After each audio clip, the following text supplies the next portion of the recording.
Hi everyone. The night sky over Los Angeles was veiled in a thin mist, reflecting the red and blue glow of streetlights. At an empty warehouse on the outskirts of the city, the elite Delta Squad prepared with tense expressions. That night's mission, called Operation Ghost, was a covert mission to investigate and capture a group suspected of planning a major attack in the heart of the city. Intelligence reports pointed to an old mosque in a rarely monitored district. The building had long been suspected as a meeting place for radical groups. "We can't afford any mistakes," said Captain Richard Hayes firmly as he adjusted his tactical helmet. His cold eyes carried the aura of a leader who never wavered. "The targets are trained enemies, possibly heavily armed," he added, glancing at the tablet screen displaying a 3D map of the mosque. "Get in quickly, secure the site, and capture the targets alive if possible." Among the team members were Sergeant Michael Turner, who had long lost his empathy after seeing too many comrades fall on the battlefield, and Lieutenant Sarah Connors, a tech expert who secretly felt exhausted from endless missions. But there was no room for doubt, they were the best. When an unmarked black truck stopped near the location, the tension mounted. The mosque looked simple, surrounded by dim streetlights. There was no suspicious activity from the outside, just a closed wooden door. But the report said otherwise. Intense movement had been detected inside the mosque just hours earlier. "Infrared shows about 20 people inside," said Sarah, double-checking the screen on her wrist. "They're gathered in the main hall," Richard signaled, and the team dispersed, moving silently into their positions. The back door and windows were sealed with specialized tools to ensure no one could escape. The seconds leading up to the breach felt agonizingly slow, with heavy breaths echoing through the headsets. "Prepare the breacher," ordered Richard. A team member equipped with a door-breaching device stepped forward. Counting down. 3, 2, 1. The mosque door was blown open with a small explosion, and the team moved in with weapons aimed. But what they found stopped them in their tracks. There was no shouting, no retaliation. In front of them, about 20 people stood in neat rows, their heads bowed. They were praying, oblivious to the chaos that had just unfolded. The sound of Quranic verses reverberated through the room, calming, yet piercing in its power. 15, 20. "This matches the number we detected," whispered Turner, though his voice betrayed uncertainty. Richard, with his weapon still raised, tried to make sense of the scene. Then, something unexpected happened. One of the team members, a sniper named Daniels, slowly lowered his weapon. His face showed confusion, as if he were hearing something. "What's wrong with you?" hissed Richard. "Captain, that sound," whispered Daniels in an uncharacteristic tone. Calming. Before Richard could respond, the Quranic recitation ceased. The congregation in the mosque stood up from their final prostration and turned to face the team with serene smiles. An elderly man with a white beard and a radiant face stepped forward. "Good evening, my friends," he said softly. "Is there something we can help you with?" Richard felt something different about this man. Not a threat, but an almost unsettling aura of tranquility. "Search every corner. Don't let them distract us," he commanded, trying to regain control. But deep inside, something felt off. That night, a mission that seemed straightforward turned into a mystery that defied explanation. What exactly was happening inside that mosque? The night deepened, but time seemed to stand still inside the mosque. Delta Squad spread out, checking every corner of the building. But there was nothing unusual, just shelves filled with Qurans, prayer rugs neatly laid out, and a faint, calming aroma of sandalwood lingering in the air. No weapons, no suspicious items. Captain Richard Hayes stood in the center of the mosque's main prayer hall, his sharp eyes fixed on Sheikh Abdullah, the elderly man who appeared to lead the congregation. The sheikh stood calmly, hands folded in front of him, his face betraying neither fear nor intimidation. "Who are you? What are you hiding here?" Richard's voice echoed, cold and commanding. Sheikh Abdullah offered a small smile, meeting Richard's gaze with serene composure. "We hide nothing, Captain. This is the house of God. We are here only to worship." "That's a lie," Sergeant Turner barked from near the door. "We have intel that this place is being used for illegal activities. We know you're hiding something," but the sheikh remained unshaken. "Your intel might be mistaken, Sergeant," he said softly. "You are free to search every corner of this place. But in the meantime, allow me to answer the real question you want to ask." "What question?" Richard asked, his brow furrowing. "The question of why your heart feels restless tonight." The word struck Richard harder than a bullet. He tried to shrug it off, but something inside him began to stir. "Turner, Connors, continue the search. Don't let them play games with us," he ordered, attempting to redirect his focus.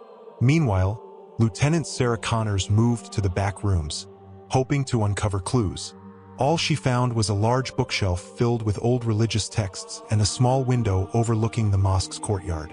As she touched one of the books, she thought she heard a faint whisper. "Are you searching for answers, or merely justification for your actions?" Sarah froze, her hand trembling. She turned, but the room was empty. Her breathing grew heavy, and a strange chill ran through her body. She quickly returned to the main prayer hall, her face no longer as composed as it had been. Elsewhere, Turner explored the mosque's basement. The room contained nothing but old mats and a few sacks of food supplies for the congregation. As he climbed the stairs back up, he heard the sound of Quranic recitation from above. He didn't understand the language, but the sound felt different. Turner stopped mid-step, trying to process the sudden wave of emotions coursing through him. The recitation didn't just reach his ears, it reached his heart.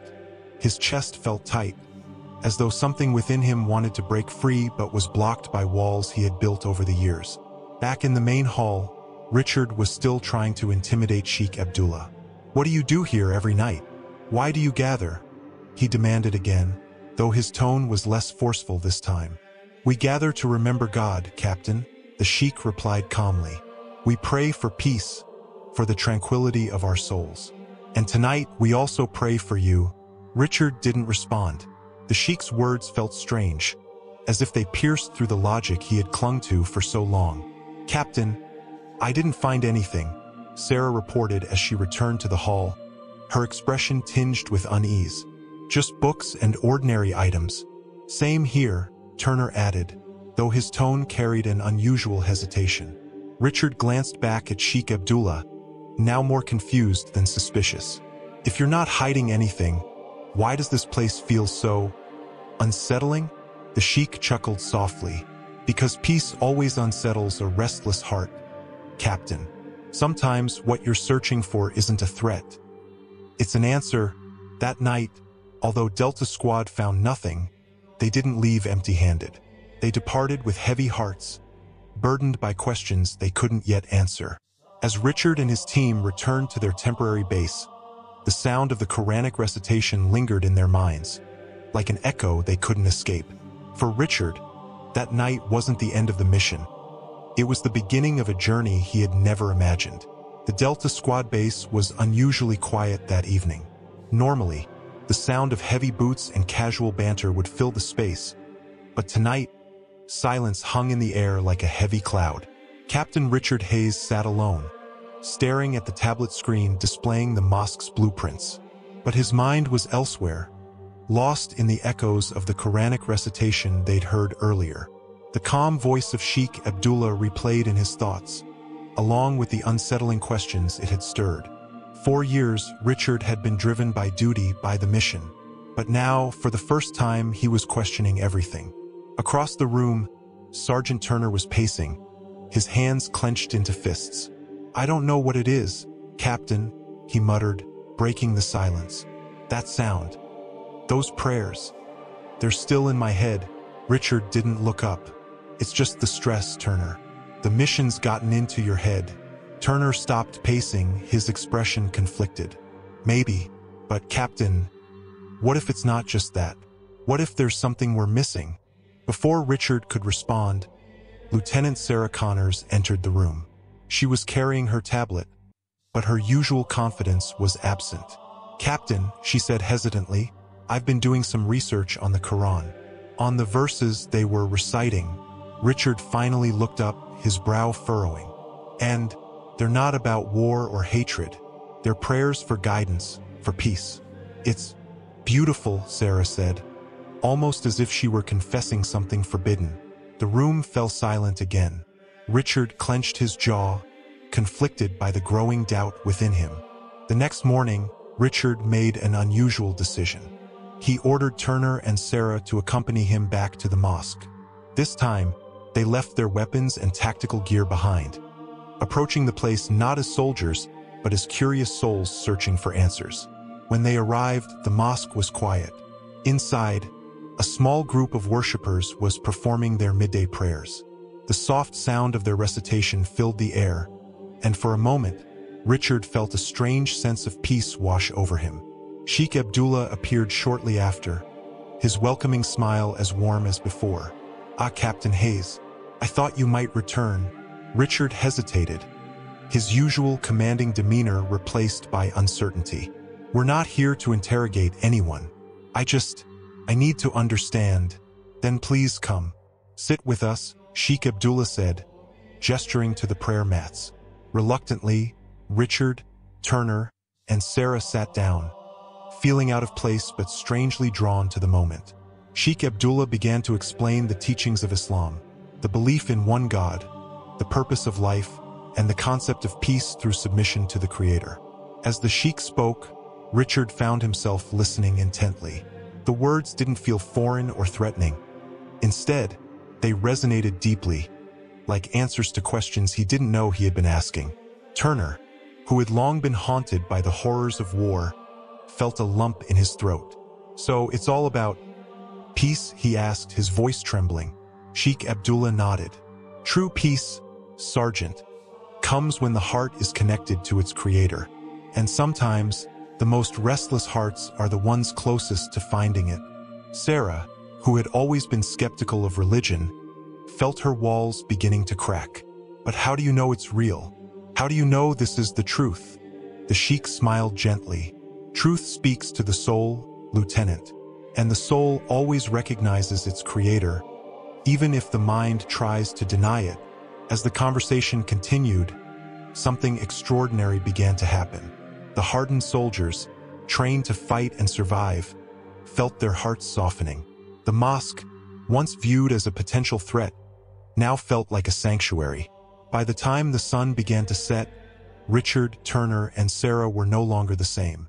They stood together in the prayer hall, their expressions a mix of awe and humility. "We've spent our whole lives fighting battles," Richard said quietly, his voice breaking. "But maybe this is the one battle we needed to face against ourselves." Sheikh Abdullah placed a hand on Richard's shoulder. "It's never too late to find peace, Captain." That evening, under the glow of the setting sun, Richard, Turner, and Sarah made a decision that would change their lives forever. With trembling voices and hearts full of emotion, they recited the words of the Shahada. "I bear witness that there is no God but Allah, and I bear witness that Muhammad is his messenger." Tears streamed down their faces as they prostrated for the first time, their foreheads touching the ground in submission. For years, they had been searching for purpose, for meaning, and now, in the quiet of the mosque, they had found it. In the days that followed, the Delta Squad completed their mission and returned to their lives. But for Richard, Turner, and Sarah, nothing was the same. They carried with them a newfound sense of peace and clarity, no longer haunted by the shadows of their past. Their journey had started with suspicion and fear, but it ended with faith and redemption. From bullets to prostration, they had discovered a truth that would guide them for the rest of their lives.